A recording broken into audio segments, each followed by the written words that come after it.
Jom kita belajar cara kuasai hari kerja kita dengan pengurusan masa yang lebih strategik.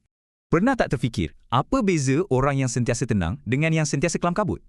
Sebenarnya, ia bukan soal kerja banyak, tapi sistem apa yang kita guna untuk uruskan kerja tu. Kata Brian Tracy, pakar pengurusan, 1 minit merancang jimat 10 minit masa buat kerja. Betul juga kan?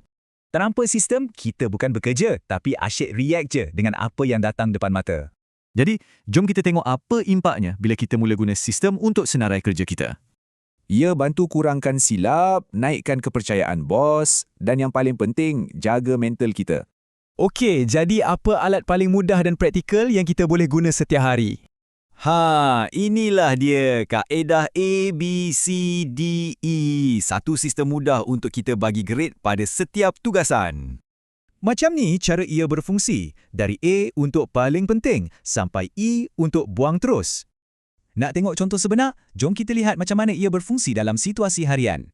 Katakan anda ada 2 kerja. Satu kena failkan 5 surat, satu lagi kena dapatkan sign kontrak penting. Peraturannya mudah je. Jangan fikir panjang, terus buat kerja grade A dulu, sampai siap. Macam Stephen Covey cakap, kita bukan nak habiskan masa, tapi laburkan masa kita. Ada beza tu. Jadi, kuncinya cuma 3 langkah mudah ni. Buat senarai, bagi grade dan mulakan dengan A1. Bila anda buat macam ni, anda bukan sekadar cakap, anda jadi aset yang sangat bernilai. Jadi, dah sedia nak ubah cara anda bekerja? Perubahan kecil ni boleh bagi impak besar tau. Senang je kan?